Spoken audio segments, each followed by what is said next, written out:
Hello, welcome back to the channel. Today, we're diving straight into an exciting feature on Zoho Project, the Task Rollup.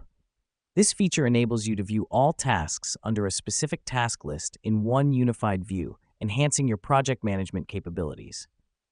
To begin, log into your Zoho project. On the home page, click on the Projects tab located on the left-hand side of your screen. This will open up a list of all your projects. Now, select the project you want to manage. The reason we do this is because the Task Rollup feature is project-specific, meaning it allows you to view and manage tasks within a particular project. Now that we've chosen our project, click on the Task Lists tab. You'll see a list of all the task lists under your selected project. To the right of each task list, you'll notice a small arrow icon. This is the Task Rollup feature. Clicking this icon will expand the task list, revealing all tasks under it.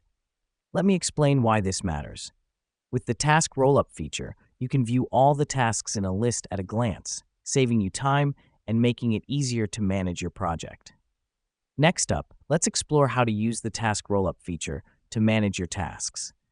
When you click on the arrow icon, you'll see an overview of all tasks under the task list. You'll notice that each task has a checkbox next to it. You can check these boxes to mark tasks as complete. This helps us because it allows us to track progress directly from the Task Rollup view, simplifying project management. But that's not all. You can also add new tasks directly from the Task Rollup view. Simply click on the Add Task button at the bottom of the task list. Here's what's happening behind the scenes. When you add a task using this method, it's automatically added to the task list you're viewing. To conclude, the Task Rollup feature in Zoho Project is a powerful tool that simplifies project management. It allows you to view, manage, and add tasks all from one unified view. So, go ahead, give it a try, and revolutionize the way you manage your projects with Zoho. Thanks for tuning in, and see you in the next one.